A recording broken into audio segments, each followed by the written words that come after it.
523 मौतें, 600 से ज्यादा घायल। भूकंप के बाद तुर्की और सीरिया में डरावने होते हालात। यूनाइटेड स्टेट जियोलॉजिकल सर्वे के मुताबिक भूकंप का केंद्र गाजियान्टेप प्रांत के नूरदागे शहर में रहा। तुर्की में आए भूकंप के बारे में जानेंगे आगे और भी कुछ, लेकिन उससे पहले वीडियो को लाइक कीजिए, चैनल को सब्सक्राइब कीजिए और बेल आइकन दबाना ना भूलें।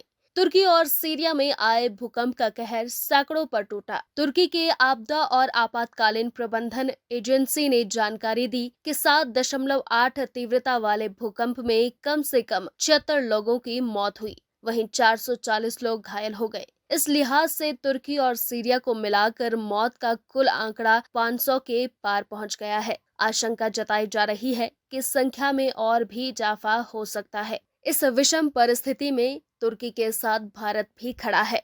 घटना पर प्रधानमंत्री नरेंद्र मोदी ने भी दुख जाहिर किया है। उन्होंने कहा है कि भारत तुर्की के साथ खड़ा है, साथ ही हर संभव मदद का भरोसा भी दिया गया है। पीएम मोदी ने बेंगलुरु में कहा कि इस समय तुर्की में आए भूकंप पर हम सभी की दृष्टि बनी हुई है। कई लोगों की मृत्यु और काफी नुकसान की खबरें हैं। तुर्की के आसपास के देशों में भी नुकसान की आशंका है। भारत भूकंप पीड़ितों की हर संभव मदद के लिए तत्पर है। सीरिया के स्वास्थ्य मंत्रालय ने जानकारी दी है कि सरकार के नियंत्रण वाले इलाके में कम से कम 237 लोगों की मौत हुई है। अभी तक की मिली जानकारी के अनुसार अलेप्पो, लताकिया, हामा और टर्टस में 600 से ज्यादा लोग घायल हैं। तुर्की के अधिकारियों ने ये भी बताया कि कम से कम 284 लोगों की मौत हो गई है। यूएस जियोलॉजिकल सर्वे ने आशंका ये जताई है कि तुर्की और सीरिया में मौत का आंकड़ा 1000 के पार जा सकता है। तुर्की के राष्ट्रपति रजब तैयब एर्दोगान ने कहा, हमें उम्मीद है कि हम इस आपदा से कम नुकसान के साथ मिलकर जल्द से जल्द निकल आएंगे। साल 1999 में उत्तर पश्चिमी तुर्की में आए भूकंप में लगभग 18,000 लोगों की मौत हो गई थी। एजेंसियों के अनुसार उत्तर पश्चिमी सीरिया में विपक्ष के सीरियन सिविल डिफेंस ने विद्रोहियों के कब्जे वाले क्षेत्र में स्थिति को विनाशकारी बताते हुए कहा कि इमारतें ढहने से कई लोग मलबे में दब गए हैं। सीरियन सिविल डिफेंस ने लोगों से इमारतों से बाहर खुले स्थान पर रहने को कहा। भूकंप ऐसे समय में आया है जब पश्चिम एशिया बर्फीले तूफान की चपेट में है, जिसके गुरुवार तक रहने के आसार बताए गए हैं। जहां तुर्की विनाशकारी भूकंप के स्थिति से जूझ रहा है, वहीं आईएस ने उसका फायदा उठाया है। जी हां दोस्तों, तुर्की में विनाशकारी भूकंप का आईएस ने फायदा उठाया और जेल तोड़कर भाग गए 20 आतंकी।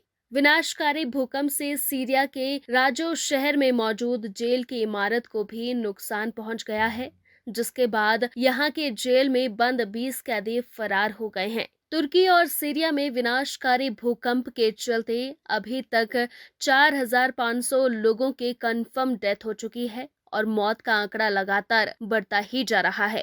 24 घंटे के अंतराल में तुर्की की धरती 4 बार हिल चुकी है। राहत और बचाव कार्य सोमवार सुबह से जारी है। दुनिया भर के 45 देशों भारत सहित तुर्की को मदद की पेशकश भेज चुके हैं। तुर्की और सीरिया में आई इस विनाशकारी बेला के बीच एक घटना उत्तर पश्चिम सीरिया से भी आई है। तुर्की में 7.8 तीव्रता के भूकंप के बाद क्षेत्र में दर्जनों आफ्टर शॉक्स आए। जेल को भी काफी नुकसान पहुंचा है। दीवारें और दरवाजे टूटकर चूर हो चुकी हैं।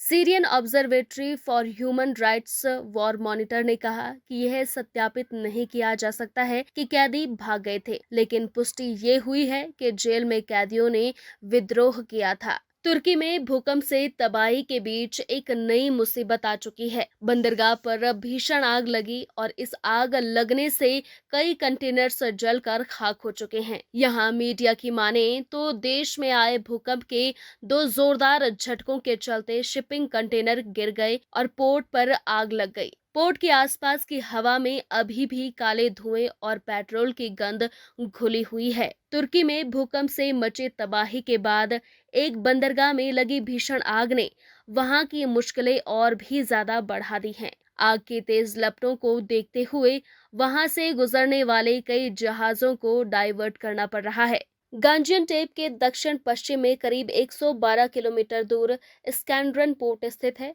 जहां आग लगी है। रिपोर्ट की माने तो आग लगने का ये हादसा सोमवार को हुआ था, जिस पर अभी तक पूरी तरह से काबू नहीं पाया जा सका है। घटनास्थल से कई तस्वीरें सामने आई हैं, जिनमें पोर्ट के ऊपर काले धुएं के गुबार उठते हुए नजर आ रहे हैं। तस्वीरों से ये पता चलता है कि आग कई कंटेनरों में लगी हुई है। पोर्ट के आसपास की हवा में अभी भी काले धुएं और पेट्रोल की गंध घुली हुई है। दमकल की कई टीमें आग पर काबू पाने की कोशिशों में जुटी हुई हैं। हालांकि अभी ये दावे के साथ नहीं कहा जा सकता कि कब तक स्थिति सामान्य हो पाएगी। हादसे की वजह से जहाजों को तुर्की के दूसरे पोर्ट्स पर भेजा जा रहा है। कुछ शिप मिस्र के पोर्ट सईद की ओर भी भेजे गए हैं।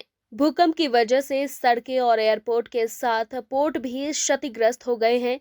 इस वजह से इलाके में राहत और बचाव कार्य करने में दिक्कतें आ रही है। बताया जा रहा है कि सरकार और सहायता एजेंसियों की ओर से मदद का हर संभव प्रयास किया जा रहा है। मालूम हो कि तुर्की के दक्षिणी हिस्से में सोमवार को आए 2 शक्तिशाली भूकंपों के बाद 10 प्रांतों में करीब 3,432 लोग मारे गए और 21,103 लोग घायल हुए हैं। इन विनाशकारी झटकों के बाद मंगलवार को फिर भूकंप के मध्य झटके महसूस किए गए, जिसके रिक्टर पैमाने पर तीव्रता 5.4 मापी गई। तुर्की के दक्षिणी प्रांत कहरामन मारस में सोमवार को सुबह 4:17 पर 7.7 तीव्रता का भूकंप आया।